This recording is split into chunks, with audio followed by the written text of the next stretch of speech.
20h30 partout au Cameroun. Madame, Messieurs, bonsoir. Un seul titre dans l'actualité.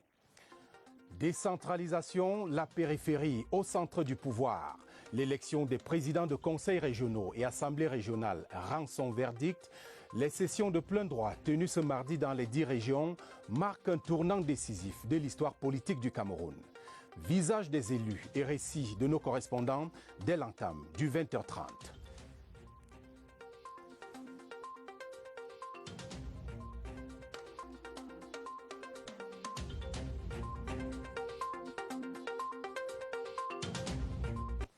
Et je vous reviens pour le développement et d'autres nouvelles après ce message du chef de l'État.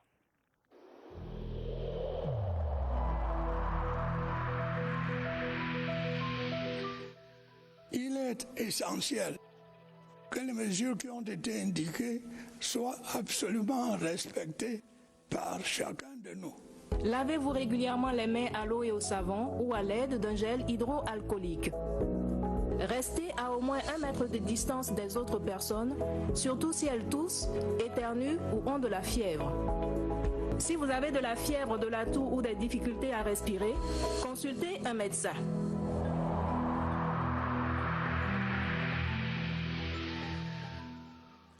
L'élection des bureaux des conseils régionaux et assemblées régionales est l'accent grave de l'actualité ce soir.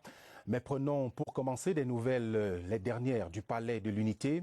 Le chef de l'État, Paul Biya, a reçu en audience cet après-midi le ministre d'État équato-guinéen chargé de l'intégration régionale. Balthazar Ngonga Edjo était porteur d'un message du président Teodoro Obiangema Bazogo à son homologue. Yves-Marc Medzo, de retour du Palais de l'Unité. Balthazar Ngonga Edjo, ministre d'État de la présidence du gouvernement équato-guinéen, chargé de l'intégration régionale, est un habitué des couloirs du Palais de l'Unité. En cet après-midi du mardi 22 décembre 2020, il est de retour au palais présidentiel des Toudi, en sa qualité d'envoyé spécial du président Teodoro Obiangema Bazogo, président de la République de Guinée équatoriale. À sa descente de voiture, il est accueilli par le chef du protocole d'État, Simon-Pierre Bikele, et au perron par le ministre directeur du cabinet civil de la présidence de la République, Samuel Mvondo Ayolo. À sa suite, Candido Nkogo Ngononchama, vice-ministre équato-guinéen en charge de la défense. Après s'être soumis aux règles sanitaires anti-Covid d'usage à l'entrée du palais présidentiel, l'émissaire équato-guinéen est conduit au bureau présidentiel où l'attend déjà le président de la République, Paul Biya. Balthazar Ngonga Edjo, ministre d'État équato-guinéen en charge de l'intégration régionale. Monsieur le ministre d'État, soyez le... Avant d'entrer dans le vif du sujet, le président Biya tient avant tout à prendre des nouvelles de son homologue et frère, Teodoro Obiangema Bazogo. Monsieur le ministre d'État, comment va le président? Le président va bien. La suite va se dérouler à l'abri des regards indistraits. Paul Biya et son hôte vont échanger pendant près de 3 quarts d'heure. Et même si rien ne filtre de cette audience, il ne fait pas de doute que, comme c'est très souvent le cas avec ses hôtes, le président Biya ne va pas manquer de faire partager sa riche expérience à son invité du jour. Je suis porteur d'un message de son Excellence, Monsieur le Président de la République de Guinée équatoriale, son frère, le Président de la République du Cameroun, dans le cadre de relations bilatérales. Vous savez que la Guinée équatoriale et le Cameroun gardent des relations traditionnelles en dehors de leur appartenance à une même communauté. Son Excellence le Président Paul Biya, c'est le président en exercice de la CEMAC.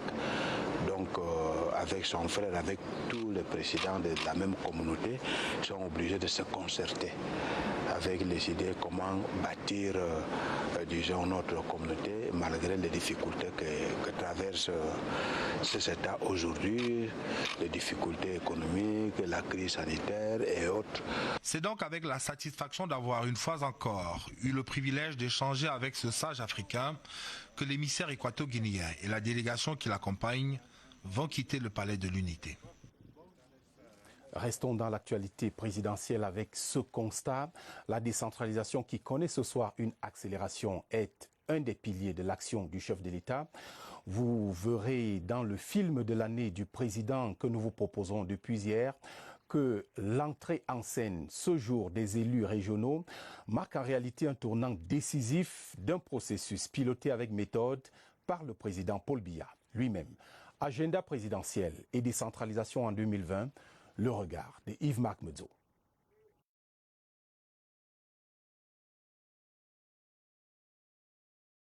Souvenez-vous-en, c'était le 9 février dernier, au sortir du bureau de vote des écoles publiques bilingues de Bastos, où le président de la République venait d'accomplir son devoir civique. La démocratie fait des pas de géant au Cameroun. Il y a eu le grand dialogue, il y a les lois sur la décentralisation, le statut spécial, la loi sur le bilinguisme. Et bientôt nous aurons aussi, quand les élections municipales auront pris fin, on aura à élire des conseillers régionaux. C'est le grand pas vers une démocratie plus développée.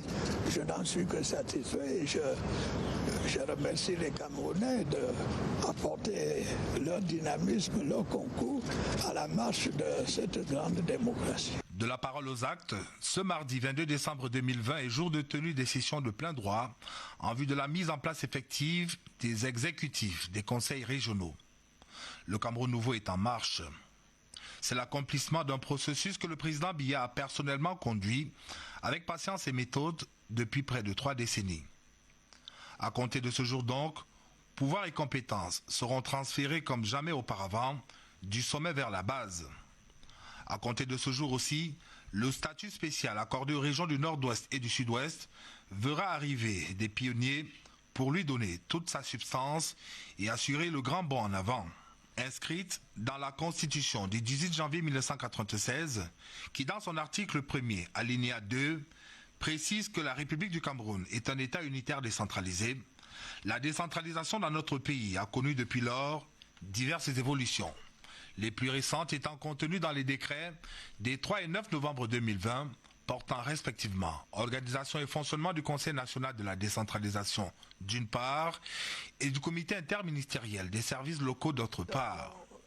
Concrètement, il s'agit pour le président de la République, à travers la signature de ces importants textes, de donner à la décentralisation à la saveur camerounaise toutes les chances de succès.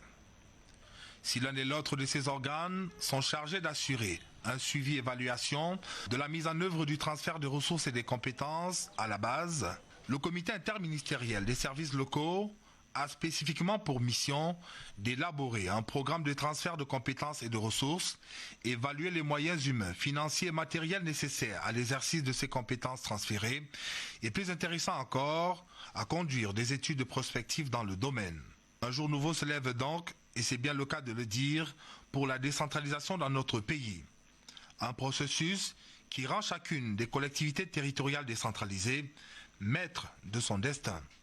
L'État central étant pour sa part désormais occupé à s'assurer de la bonne conduite du processus tel que voulu par le président Biya.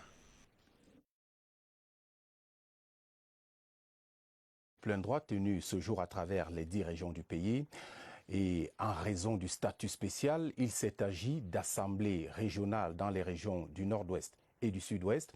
À Bamenda, par exemple, le professeur Frou Angwafor III, qui conduisait l'unique liste présentée, a été élu président de l'Assemblée régionale du Nord-Ouest. Le film d'un jour de vote historique, Laurent Chisobé, à Bamenda. Professeur Frou Angwafor III, le voici, l'office de la MESAM, voulu par tous à la tête du tout premier bureau exécutif régional du Nord-Ouest. L'unique liste qu'il conduit a reçu le suffrage de 70 délégués de département et de 20 représentants du commandement traditionnel. Il entend placer son mandat sous le signe de l'unité nationale. Enfin, nous voyons le début d'un autre pays, un Cameroun qui sera plus fort, plus réuni dans la diversité et surtout indivisible. Il sera assisté dans ses fonctions d'un vice-président, Lofon de Bambala, dans Longo Ketunja, Kevin Yankoum, par ailleurs président du House of Chiefs, un secrétaire, 4 responsables des commissions de développement et 2 questeurs. Le Nord-Ouest, à en croire le gouverneur Adolphe Lélé Lafrique, entre ainsi dans sa phase du statut spécial, qui n'est autre que la mise en branle de la phase terminale de la décentralisation. Le président du bureau d'âge, Fon Anguafo de Tête, 95 ans, bien sonné quant à lui, a tenu à remercier le président de la République d'avoir pensé dans le Nord-Ouest à la mise en place d'un statut spécial. L'Assemblée régionale du Sud-Ouest a également tranché ce mardi. Ce sera Bakoma Elango Zaccheus, le président du Conseil exécutif régional, secondé par Chief Atem Ebako, élu vice-président au cours d'une session de plein droit très courue, comme vous pouvez le voir dans ce reportage de Stéphane Tala. Voici les 8 appelés à conduire la toute première Assemblée régionale du Sud-Ouest pendant les 5 prochaines années. Issu de la House of Divisional Representatives, Bakoma Elango Zaccheus, tête de la seule liste en lice, a été élu président du Conseil exécutif régional avec 88 voix sur 89 suffrages exprimés. Sa Majesté Atem Ebako prend les commandes de la House of Chiefs avec son élection au poste de vice-président du Conseil exécutif régional. 6 autres membres du bureau ont également été désignés par les conseillers régionaux. Calme et sérénité ont caractérisé les travaux présidés par le doyen d'âge Sa Majesté Bernard Ebong de Tombel. En ouvrant la session en qualité de représentant de l'État, le gouverneur du Sud-Ouest, Bernard Okalia Bilay, a relevé qu'elle marque une grande avancée dans le processus de décentralisation, d'où la nécessité de tout mettre en œuvre pour répondre efficacement aux aspirations des populations à la base. Parmi les témoins de cette session historique et symbolique, les populations, autorités politiques, administratives, traditionnelles et quelques membres du gouvernement, dont le ministre Félix Mbayou, mandataire du comité central du RDPC. C'est une équipe composée d'une dame et de 6 hommes que conduira Gilbert Timiévouna, le tout premier président du Conseil régional du Centre. C'est le verdict des urnes à l'issue de la session de plein droit tenue ce jour à Yaoundé. Augustin Guizana. Le bureau exécutif régional du Centre affiche complet. Une dame, 6 hommes. L'ancien délégué du gouvernement auprès de la communauté urbaine de Yaoundé rempile. Il s'agit donc de nous tenir la main et de nous engager intellectuellement et techniquement. C'est la fin d'un processus commencé le 7 septembre 2020 et qui s'achève à la satisfaction du RDPC, grand vainqueur. Il s'agit des conseillers régionaux les tout premiers, à qui nous souhaitons bien entendu plein succès. Les 90 conseillers régionaux se disent prêts à apporter leur contribution à l'édification d'une région du centre décentralisée. Le parti a réfléchi et a mis, je pense, les hommes qu'il faut à la place qu'il faut. C'est d'ailleurs le vœu émis par les représentants de l'État à la session de plein droit. Il vous appartient dès lors de capitaliser cette occasion historique pour donner un contenu concret à cet objectif de promotion du développement équilibré de notre pays. Et pour faire complet, les 4 commissions que vont constituer l'exécutif régional ont été mises sur pied, séance tenante. En moins de 24 chronos, Gilbert Timiévouna tourne une nouvelle saison de sa vie politique. Celui que les Yaoundéens ont surnommé Jack Bauer sera donc l'acteur principal du Conseil régional du Centre. L'ancien délégué du gouvernement auprès de la communauté urbaine de Yaoundé a été plébiscité lors de la session de plein droit. Portrait du président du Conseil régional du Centre, Oswald Medong. 76 balais et droit dans ses bottes. Gilbert Timiévouna est une personnalité bien connue de la scène politique nationale. Et c'est sur lui que les 89 conseillers régionaux ont jeté leur dévolu pour sortir des fonds baptismaux le Conseil régional du Centre. Gilbert Timiévouna, ancien administrateur civil, pourra aussi s'appuyer sur sa longue carrière de fonctionnaire à l'ancien ministère de l'Urbanisme et de l'Habitat. Le nouveau président du Conseil régional du Centre est par ailleurs trésorier général du comité central du RDPC depuis 2007 et membre élu du bureau politique depuis 2011. L'expérience de celui qui préside désormais aux destinées de la région haute du siège des institutions parle pour lui. La gestion des collectivités territoriales décentralisées, il ne la connaît que très bien. Gilbert Timiévouna bâtit sa réputation en 15 années passées à la tête de la prestigieuse communauté urbaine de Yaoundé, après en avoir été le délégué adjoint 18 ans durant. Infatigable bâtisseur, son mandat de délégué du gouvernement a été marqué par sa propension à faire de Yaoundé une ville où il fait bon vivre, mais aussi son aversion pour les bidonvilles du cœur de la capitale. Cela lui vaudra d'ailleurs l'appellation de Jack Power. Le natif de Yomaban est aujourd'hui appelé à écrire une nouvelle page de son histoire, et pas des moindres. Tout s'est joué à Douala, à la salle des fêtes de Akwa. Polycarpe Banlok a été élu président du Conseil régional du littoral et Evelyne Poudingolé, vice-présidente. La session de plein droit s'est tenue ce mardi en présence du gouverneur de Séyan, Samuel Dieudonné, Iva Dibois. Le récit de Joseph Itoté depuis Douala. Les travaux de la session de plein droit du Conseil régional du littoral ont tenu en haleine pendant 3 heures. Les journalistes et le public venus nombreux vivre en direct ces travaux qui feront date dans l'histoire de la décentralisation au Cameroun. Polycarpe Banlok va donc présider aux destinées de l'exécutif régional du littoral. Ses pairs en ont décidé ainsi, avec Evelyne Poudingolé et Sa Majesté Mbappé Bouanga, respectivement premier et deuxième vice-président. Également aux côtés du président du conseil régional, Camille Ekindi et Ndedi Rebecca en qualité de questeur. Au poste de secrétaire, 2 noms, Wanji Thomas et Sa Majesté Totoke Albert. Voilà donc l'équipe qui portera les solutions locales aux problèmes locaux dans la région du littoral. Pour revenir au président du conseil régional, il faut dire que c'est un ancien député et ancien maire de la commune de Nyanon dans la Sanaga-Maritime. Il a le profil de l'emploi et malgré son profil élogieux, c'est au pied du mur qu'il sera jugé. Un autre nom à retenir, Halim Boukar, c'est le tout premier président du Conseil régional du Nord. Il a été élu lors de la session de plein droit tenue à Garoua ce mardi. Les travaux conduits par le doyen d'âge Halim Ayatou se sont déroulés en présence du gouverneur de la région du Nord, Jean Abaté Edi. La correspondance de Pierre-Pascal Ndanga à Garoua. À la portée historique de l'événement s'est ajoutée la solennité du moment. Le mot du gouverneur de la région du Nord, Jean Abaté Edi, qui salue l'aboutissement du processus de la décentralisation, l'esprit de consensus et de maturité démocratique ouvre les travaux qui débouchent sur l'élection de Halim Boukar, haut fonctionnaire de la douane camerounaise, au poste de président du Conseil régional du Nord. Je suis ému. Mes collègues et moi allons faire le maximum pour mériter cette confiance que le président national, son Excellence M. Paul Biya, a bien voulu placer en nous. Bien imprégné des multiples attentes des populations, le tout premier président du Conseil régional du Nord a déjà sa feuille de route. Faire du port de Garoua un port de plaisance, voir les capacités agricoles du Mayo-Louti, du Mayo-Ray, les capacités touristiques du Faro, exploitées à fond. Je tiens à féliciter tous les conseils régionaux pour la discipline et la sérénité dans laquelle sont déroulés les travaux. Aux côtés du président du Conseil régional du Nord, une équipe expérimentée de 6 personnes rompues à la tâche. Le premier vice-président Yaya Adamou, le vice-président Yukuda Koueranga Abdoulaye, 2 questeurs Amadou Abdoulaye, Ata Julienne et les secrétaires Todou Claude Marie et Abdoulaye Bougué. Une nouvelle page s'ouvre donc pour la région du Nord qui ambitionne d'être un réel pôle de développement socio-économique. Rendons-nous à présent dans la région de l'Ouest où la session de plein droit se poursuit. Pour l'instant, le président de l'exécutif régional est connu. Il s'agit de Julilaire Foka. Retrouvons tout de suite notre correspondante Christelle Kenmounier en direct de Bafoussam. Élu avec 68 voix sur 87, Jules-Hilaire Foka va conduire le conseil régional de l'Ouest.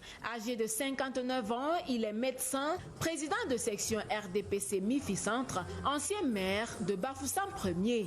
Pour l'accompagner dans cette lourde tâche, Julienne Manjoupé Pepeli, candidate du RDPC, a été élue comme première vice-présidente avec 66 voix sur 87. L'élection du président était conduite par le doyen d'âge Charles-Emmanuel Tchoumchouadjadjo. La session s'est déroulée sous le regard du gouverneur de la région de l'Ouest, Awafonka Augustine, du mandataire du comité central du RDPC, Louis-Paul Motazé, et de la présidente nationale de l'UDC, Thomas Enodam Joya. Tous espèrent que l'exécutif régional de l'Ouest sera intègre, efficace, rassembleur et apte à saisir toutes les opportunités de développement pour une région émergente. Et j'ajoute, s'agissant justement de l'Ouest, pour le reste des membres du bureau, que le consensus est en cours entre le RDPC, l'UDC et les représentants du commandement traditionnel. Emmanuel V est le tout premier président du Conseil régional du Sud. L'ancien lion indomptable a été plébiscité cet après-midi à Ibolova. Le natif de Man, dans le département de la vallée du Ntem, compte mettre les populations au centre de son action. Charles Abesoloba. Après plusieurs heures de suspense, le verdict des urnes tombe enfin. Le visage du tout premier président du Conseil régional du Sud se dévoile, Emmanuel Mvelemva. Élu avec 88 voix sur 90, ce natif de Man dans la vallée du Ntem mesure l'ampleur des défis qui l'interpellent. C'est un grand défi parce que nous sommes la première cuvée. On attend de nous beaucoup. Les populations attendent de nous. Et je crois qu'aujourd'hui, la gouvernance dans le Sud aura un visage. À 75 ans, l'ancien capitaine des Lions indomptables dans les années 70 porte un nouveau brassard. Mais cette fois-ci, sur le terrain de la décentralisation et du développement local. Ses jambes n'ont plus la même agilité, mais l'homme peut puiser dans sa sagesse et l'expérience accumulée pour répondre aux multiples attentes des fils et filles de la région. Il appartiendra donc aux exécutifs élus aujourd'hui de faire de leur région, de leur conseil régional, des structures enviables, efficaces, efficientes. Pour ce match de 5 ans qui démarre, le capitaine Emmanuel V aura à ses côtés Éric Gervendo, le premier vice-président et l'ensemble des conseillers régionaux pour une défaite assurée du sous-développement. Vous aurez les échos de ces sessions de plein droit dans les autres régions, dans nos prochaines éditions de journaux, mais également demain soir après les journaux de 19h30 et 20h30. Ce sera dans le cadre d'une émission spéciale. Pour le reste, du baume au cœur des déplacés internes et d'autres personnes vulnérables de la région du centre, un important don de matériel de couchage, denrées alimentaires et détergents a été remis à 550 familles résidant dans la région du centre. Le ministre de l'administration territoriale pour la Tanganyika présidait la cérémonie à l'hôtel de ville de Yaoundé. Jean-Pierre Congé.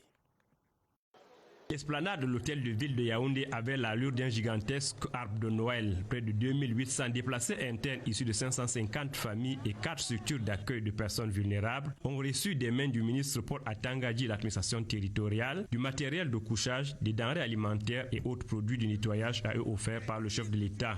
C'est le coût d'envoi d'un vaste programme de 600 millions de francs. C'est 167 fois que j'ai fait cet exercice depuis 2 ans. Mais ça, c'est un geste spécial parce que nous sommes à la fin de l'année. Et le chef de l'État, en tant que père de la nation, a pensé qu'il a des enfants des régions du nord-ouest et du sud-ouest qui sont dans une situation de détresse ailleurs. Un geste de cœur du président de la République qui, en cette veille des fêtes de fin d'année, met du baume au cœur de ces familles qui ont dû abandonner leur lieu habituel de résidence pour cause d'insécurité dans le nord-ouest et le sud-ouest. Un sentiment de joie, de bonheur que le président ait pensé à nous en cette fin d'année.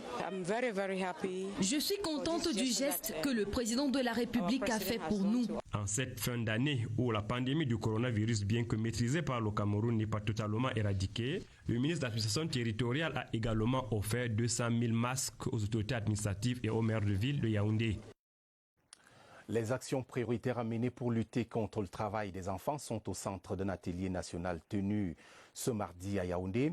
Le ministre du Travail et de la Sécurité sociale, Grégoire Ouna, a ouvert les travaux. C'était en présence de son homologue, Pauline Irène Guéné, des Affaires sociales. Alvin Juzelzi.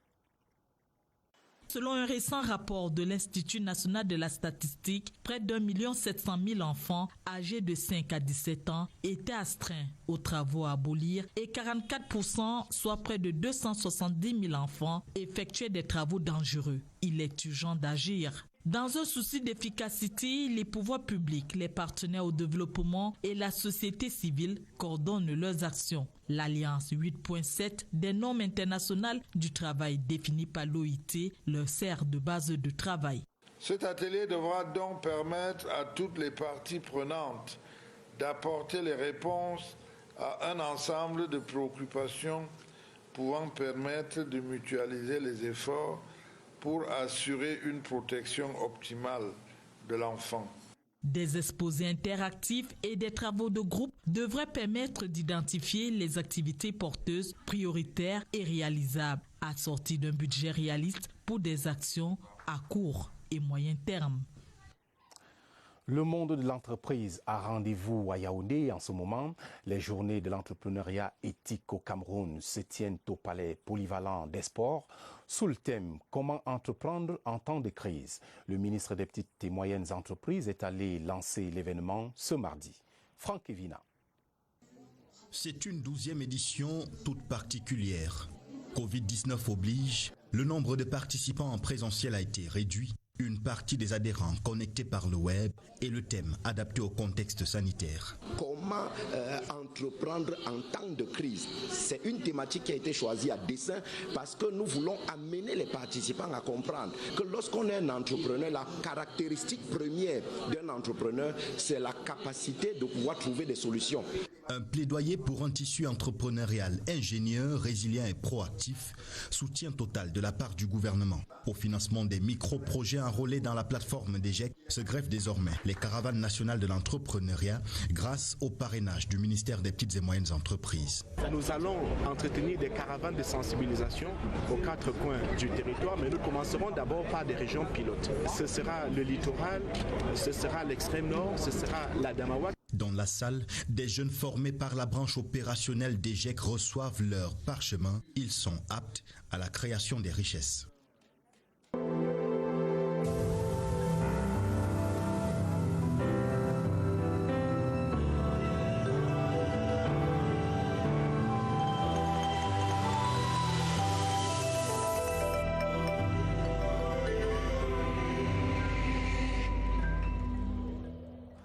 Vous l'aurez compris, nous parlons maintenant de Covid-19 et de la riposte nationale.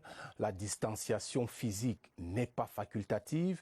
Elle est même incontournable pour la prévention du coronavirus.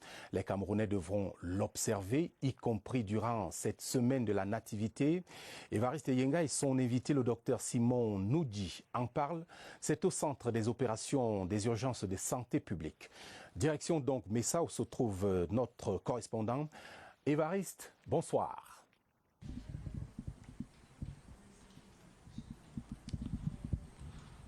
Bonsoir. Elle est de plus en plus piétinée, la distanciation physique, l'une des recommandations des autorités sanitaires. Cependant, dans le cadre de la prévention du coronavirus Covid-19, on essaye d'en parler avec le docteur Simon Noudji ce soir, chef unité sensibilisation ici au COUPS. Docteur, bonsoir. Bonsoir Évariste. La distanciation physique, la distance a été beaucoup plus réduite maintenant.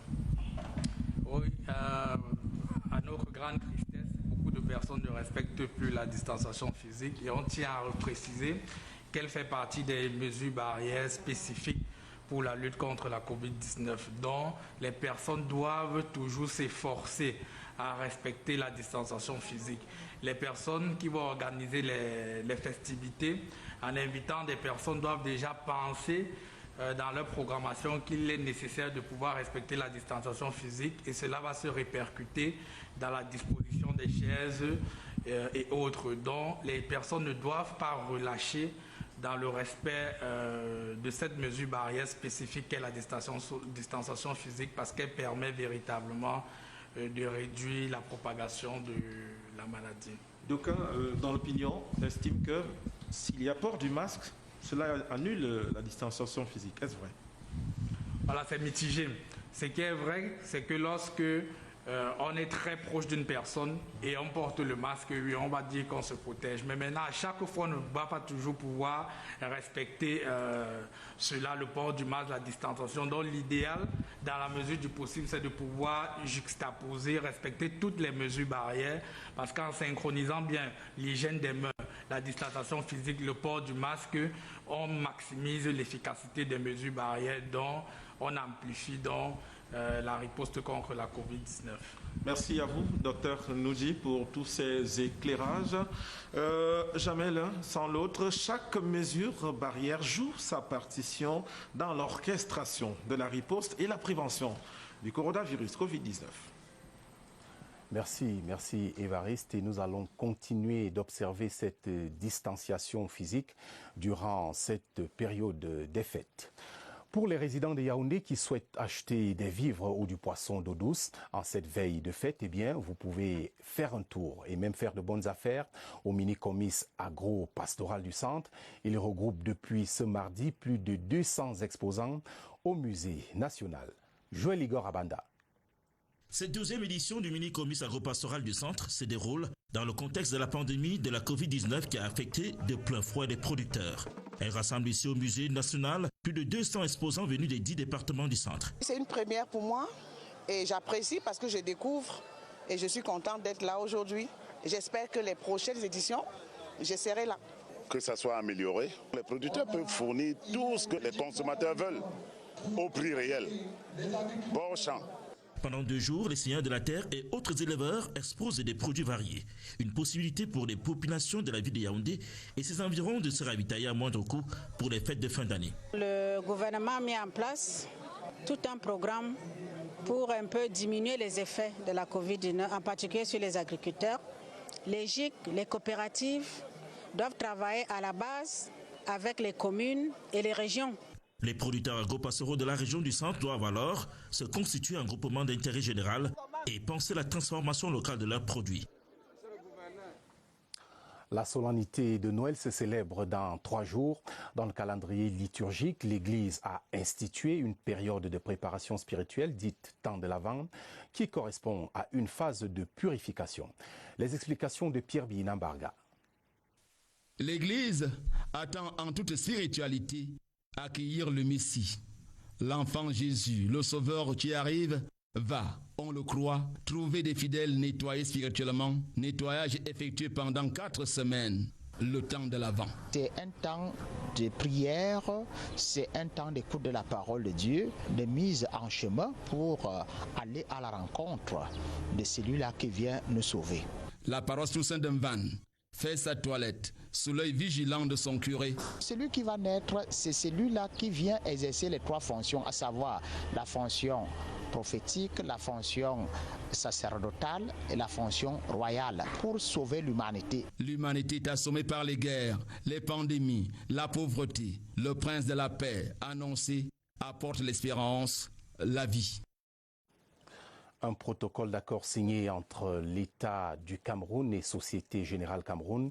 Les documents étaient paraphés par le ministre des Finances, Louis-Paul Motazé, d'une part, et la direction générale de cette structure bancaire au Cameroun. Un accord pour venir en aide aux PME locales affectées par la pandémie. Nelly Christelle Ondoa, des CRTV Centre. Le nouveau tournant de l'histoire des relations entre le Cameroun et le groupe bancaire Société Générale se matérialise avec ces 2 signatures, celle de Marem Baïdiaï, directeur de Société Générale Cameroun, et Louis-Paul Motazé, ministre camerounais des Finances, pour sceller le protocole d'accord d'un montant de 25 milliards de francs CFA entre les 2 parties. Cette manne financière destinée aux PME durement affectées par le coronavirus vient appuyer les efforts déjà entrepris par le gouvernement. En pareilles circonstances, notre rôle en tant qu'institution financière est de donner à nos clients qui prennent des risques pour soutenir l'emploi et créer de la richesse les moyens d'arriver à leur fin et d'avoir un impact positif sur leur environnement. L'heureuse initiative est saluée ici à sa juste valeur. Par cet acte, la banque confirme son engagement à œuvrer pour le développement du Cameroun, tout en saluant ce que la banque accomplit au quotidien pour l'accompagnement de notre économie. Je vous invite à aller encore plus loin avec la synergie de nos efforts conjoints et l'appui constant de la Société Générale Cameroun. Je suis persuadé que nous atteindrons les objectifs qui nous sont assignés par le président de la République, son Excellence M. Paul Biya. Implanté au Cameroun depuis 1960, le groupe Société Générale, fidèle à sa vision et à ses principes, n'est pas sa première intervention en faveur du développement des PME. En 2018, pour une période de 4 ans, une initiative nommée Grow with Africa autour de 4 axes de financement et de services. Le financement des infrastructures, le second, le financement de l'agriculture et des énergies renouvelables, le troisième, l'inclusion financière, à travers le déploiement de notre porte-monnaie électronique YOP. D'autres programmes sont en gestation dans le but de promouvoir le secteur privé, un des moteurs clés de l'économie nationale. Un rayon de lumière pour éclairer le littoral. La Société nationale de transport d'électricité vient d'installer 3 nouveaux transformateurs d'une capacité de 60 MW au poste de transformation de Logbaba. Le directeur général de la Sonatrel était sur le terrain pour s'assurer que le dispositif est bien fonctionnel. Les détails dans cette correspondance de CRTV Littoral. 3 transformateurs nouvelle génération de 60 MV ampères en remplacement de 3 anciens de 35 MVA. Le poste d'interconnexion de Logbaba, principal point d'entrée des énergies en direction des régions du littoral sud-ouest et ouest, vient donc de voir ses capacités de transformation décuplées pour le plus grand bien des ménages et des activités économiques. Douala, c'est la capitale économique. Et toute ville industrielle est énergivore, c'est-à-dire qu'elle consomme beaucoup d'énergie. C'est pour ça que nous avons donc apporté ces transformateurs de puissance pour essayer de satisfaire, n'est-ce pas, les usagers du service public de transport d'électricité dans la capitale économique. Ces bandes de transformateurs viennent s'ajouter à ce que nous avions déjà installé auparavant à Konengi, à Hala, à Yaoundé, et puis à Limbe dans le sud-ouest. Ça fait au total 6 transformateurs de puissance que la Sonatrel, en une seule année, a installé dans notre pays. En cette veille des rendez-vous sportifs internationaux et au moment où les besoins en énergie électrique augmentent, au rythme de la pression démographique, Douala commence à être mieux loti. Le président de la République, en mettant un accent sur l'énergie, a touché du doigt la problématique du développement de notre pays. C'est par là que va passer l'émergence de notre pays et même le développement. Parce que sans énergie, il ne peut pas avoir d'industrialisation. Sans énergie, il ne peut pas avoir de développement. Nos opérateurs économiques et autres, les industriels, doivent savoir que lorsqu'ils viennent investir à Douala, qu'ils sont sûrs d'avoir une énergie de qualité et à tout moment et en abondance. Nous allons résolument vers le développement du pays. De l'avis des experts, ces 3 transformateurs électriques de première génération vont assurer la distribution d'une énergie électrique de qualité et de tension stable. Une nouvelle en sport, CHAN Cameroun 2021. La CRTV teste ses équipements. Un match d'exhibition disputé ce mardi au stade Omnisport de Yaoundé entre Lion blessé de Fotoni et Semences Olympique de Yaoundé a permis à l'Office de déployer son arsenal de retransmission et de l'ajuster aux normes et exigences de production de la CAF. Le reportage de Joseph Guetta-Mandeng. La CRTV sort les grands moyens pour la production des matchs du CHAN. Son matériel technique et son dispositif de retransmission lui permettent de faire vivre la compétition au monde entier. Pour le CHAN, on demande 14 caméras. Le parc matériel de la CRTV, c'est 20 pour les Obi-Wan, 20 caméras et 22 caméras pour les systèmes Flycase que nous avons à Limbe et au stade de la réunification. On est très largement au-dessus de ce qui est demandé par la CAF. Pour réussir cette mission, la CRTV s'est entourée de certains partenaires. Camtel, pour les liaisons, toutes les liaisons téléphoniques, l'entreprise Optimum qui est un partenaire de l'État pour tout ce qui est aménagement d'espace média, c'est-à-dire les positions commentateurs que vous avez vues. Tous ces éléments doivent être synchronisés dans le même temps et la distribution se fait dans le même temps. C'est pour ça qu'il est bon de faire le premier test. Le CHAN débute le 16 janvier prochain et malgré la pandémie du coronavirus, les stades vont accueillir des spectateurs. 25% de spectateurs seront admis dans les stades dans la première phase. Cela pourra être porté à 50% à condition que les mesures barrières soient mises en exécution. Que le spectacle commence. Ici au stade Omnisport de Yaoundé par exemple, l'infrastructure arbore déjà les couleurs du CHAN. Et on attend impatiemment le début du CHAN en janvier prochain. Cette correspondance officielle du président de la République du Cameroun, adressée à son Excellence Évariste Ndayishimiye, président de la République du Burundi. Monsieur le Président et chers frères, écrit Paul Biya, j'ai appris la triste nouvelle du décès de Monsieur Pierre Buyoya, ancien président de la République du Burundi, survenu à Paris. Je salue la mémoire de celui qui assuma par 2 fois la magistrature suprême de votre pays. Avec la disparition du président Pierre Buyoya, l'Afrique perd un leader qui, ces dernières années, avait mis ses hautes compétences au service de l'Union africaine afin de contribuer à la résolution des conflits dans notre continent. Je vous adresse en cette douloureuse circonstance, ainsi qu'à sa famille et au peuple burundais, mes sincères condoléances. Veuillez agréer, Monsieur le Président et chers frères, les assurances renouvelées de ma très haute considération, et c'est signé Paul Biya. Voilà le Cameroun comme il va ce soir. Merci de votre fidélité aux 20h30. Pour la suite, je vous souhaite d'excellents moments d'antenne sur votre chaîne, la CRTV. La télévision, c'est ici. Bonsoir.